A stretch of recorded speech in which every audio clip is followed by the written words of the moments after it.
Vereinsweidrei. C'est marqué, je crois, en quelque part, sûrement. Madame. Osez quoi? Osez.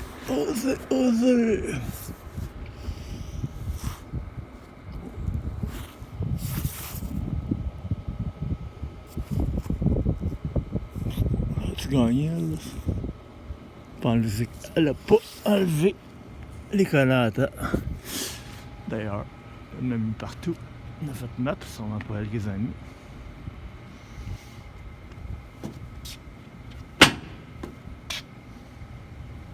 Hop. Ah, Answeiler. Voilà. Donc la ville, ça appartient à la ville. Même ville qui met, c'est le jour des poteaux noirs de la place de la paix. 3 jours après le symbole de la paix. C'est ça. C'est comme on me dit. La ville, ça appartient à la ville. Tu peux pas peinturer un poteau noir pour enlever les graffitis. C'est la ville qui appartient à la ville. Même ville qui, par règlement municipal de la ville, même ville, porte plainte de très peu de gens, dont un de mes voisins et le propriétaire qui n'est pas le propriétaire, qui était le frère de propriétaire que je pensais qu'il était le propriétaire, mais qui n'était pas le propriétaire non plus, et que on ne sait pas vraiment qui est le propriétaire, puisque c'est une compagnie de numéro à 3 propriétaires, donc ils sont pas vraiment les c'est compliqué, pas vraiment les propriétaires. Fait que ça devient qu'il y a matière à approfondir le débat. Mais peu importe, le règlement est, s'il y a une plainte d'une personne, et après j'ai fait les sondages dans les... Ah, tiens, alors, si quelqu'un veut un Dell, moi je le veux. Pas l'ordi. Ah, c'est pratique.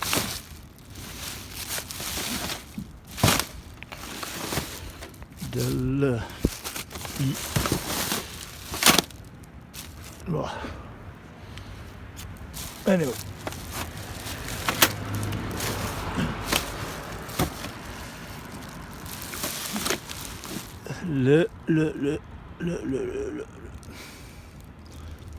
Quoi de... Je veux pas. Ok. Le vrai problème est Zilla Patiala. Les vitres sont trop teintées en avant, c'est pas légal, mais pas trop grave. La Maine en histoire, un prestigieux centre de commerce sur la Maine, le Préfontaine. Oh. Et voilà. Le problème principal est survenu après cette journée, qui est en 1904. Donc, voilà. Donc, si on dit que la ville, ça appartient à la ville, ben, il faut juste retourner à la ville un peu avant, entre maintenant et 1904, puisque c'était propre, il n'y avait aucun déchet par terre. Mon restaurant préféré, tout nettoyé. Déjà, si on est en Thaïlande, sur Koh San Road, le bordel systémique des backpackers multinationales, multiethniques, ça serait déjà tout ramassé. Il y aurait l'escouade Thaï en mode Mai Tai en grand nombre et des petits bulldozers qui poussent le déchet balayé. Il faut y aller pour le voir pour le croire. Et le problème est devenu que c'est devenu normal et à un moment donné, il y a un chaînon qui est détaché du cerveau globalement de tout le monde, de la majorité, grande majorité, la totalité même presque. Puis donc un détachement entre l'individu et la ville, qui appartient à la ville. Donc c'est devenu pas de la faute à personne. Et détachement de responsabilité individuelle et aucune devenue une normalité collective. Donc, c'est comme ça, c'est normal, c'est pas une journée particulièrement différente des autres. Samedi, même mardi, des fois, ça peut s'arriver. Donc, se réinventer, ils n'ont pas où ils ont. C'est ça, il n'y a pas.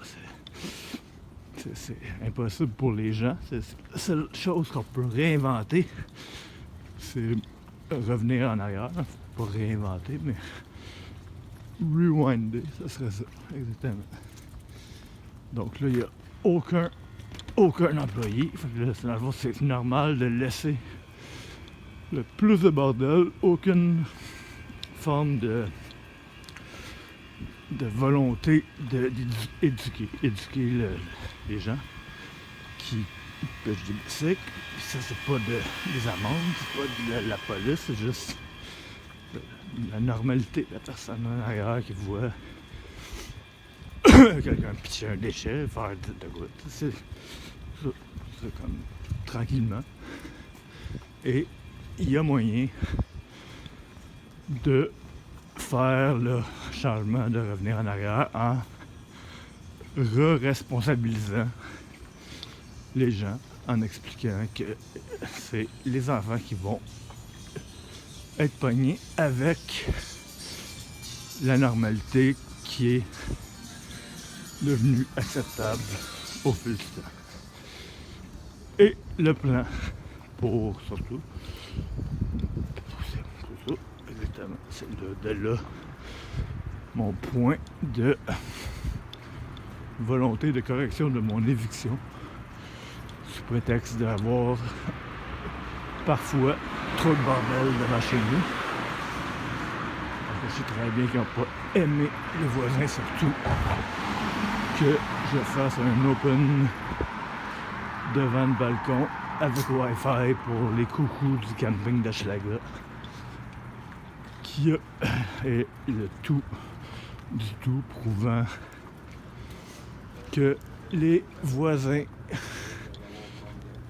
étaient collatéraux avec le bloc, le zonage limite, et que les propriétaires de mon bloc étaient pas clean et voulaient pas de vagues, donc pas de bordel et encore moins de bonne volonté d'aider les coucous du camping, puisque pour la même raison que le bordel est devenu acceptable, c'est pas à quelqu'un, à un particulier, à aider son prochain, c'est à la ville, qui appartient à la ville.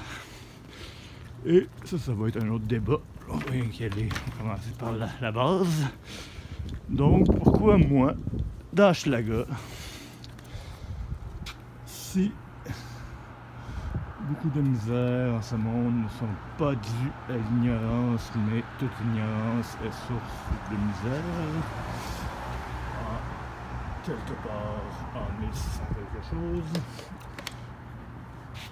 pourquoi mettre quelqu'un dehors en pleine supposément pandémie à moins 25 degrés, jeter ou voler ses biens matériels de toute sa vie, sous prétexte que ça devient la propriété de la ville, qui utilise un règlement municipal sous prétexte qu'on n'a pas le droit de laisser d'effets personnels dehors, à la vue, sur son terrain, alors que la ville fait ce qu'elle dit aux autres de ne pas faire, laisse faire pour elle-même. Anyway, c'est une contradiction. Et compagnie, Bell Canada, belle, que j'ai jamais vu quelqu'un nettoyer aucun téléphone public, et ni pendant la pandémie, et ni avant. Et que eux ont le droit d'avoir des téléphones publics qui ont l'air de ça. Alors qu'on paye le plus cher au monde pour les services téléphoniques. Et que eux ont le droit de laisser aller leurs trucs dégradés comme ils veulent, à bonne somme. Sans parler des routes et de toute autre chose qui sera à suivre. Donc le plan après les élections, je n'ai pas le goût d'interférer entre qui sera élu, puisque ça n'a rien à voir avec le vrai problème, puisque le problème, peu importe qui est élu, de facto, il est constant.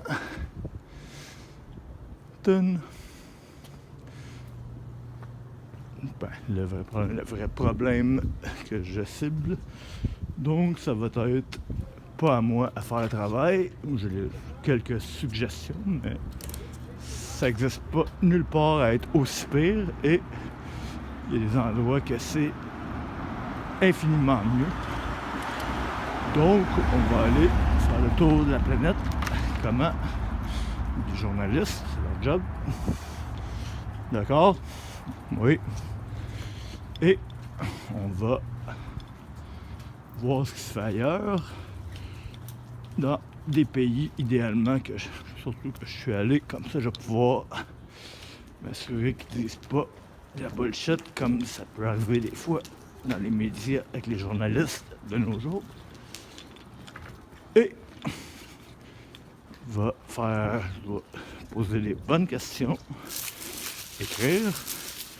Les enfants vont les poser à des journalistes et on va faire des vidéos en masse, que ça soit vu.